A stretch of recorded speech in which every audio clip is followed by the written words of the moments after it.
Hello everyone, welcome to step 3, checking your system for the 1013 installer or downloading it from Apple. I'm going to assume everybody has already clicked this first link, otherwise you wouldn't be watching this video. I know it's a bit of a paradox, but work with me. We're going to start here on the second bullet, which is click here to download macOS High Sierra 1013. My Google Docs, so it might take 1 or 2 clicks, but eventually you'll see the link. Click it, it'll launch to this Open App Store window. Go ahead and continue on by clicking this button. If you didn't get here, it's probably asking you for a username or password. We have provided those for you in the stepper. But once you enter those credentials, continue on to this page, which is the Mac OS High Sierra installation window. Here we're going to see either open or download. If it says download, no big deal, just go ahead and click the download, start the process. It takes about 5 to 20 minutes, depending on your bandwidth or how many users are on your system now. But at some point, it'll download and this button will change over to open.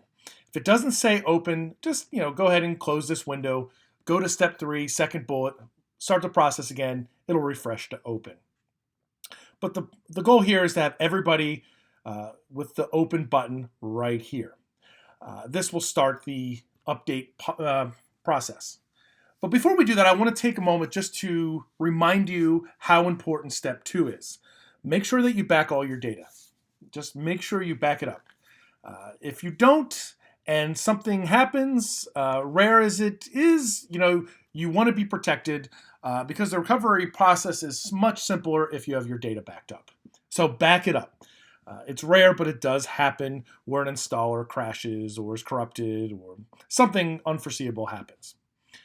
But once we have open here, it's going to be for one of 2 reasons. 1, you just downloaded it, as some of you have. Or 2, you downloaded it previously or your system did it for you automatically 6 months ago, 12 months ago. And I only bring this up because there is a slight potential issue that if it downloaded a version from 12 months ago, it's outdated and is unusable.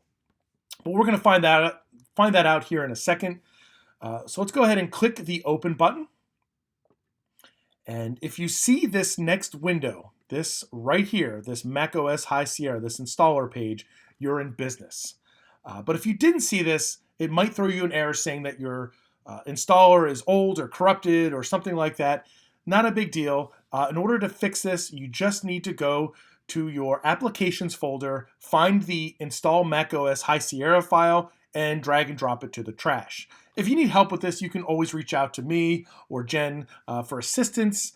It's not too difficult, but once it's removed, then you can start step 3, second bulleted item again, and download the latest and greatest, and you should have no problem getting into seeing this window.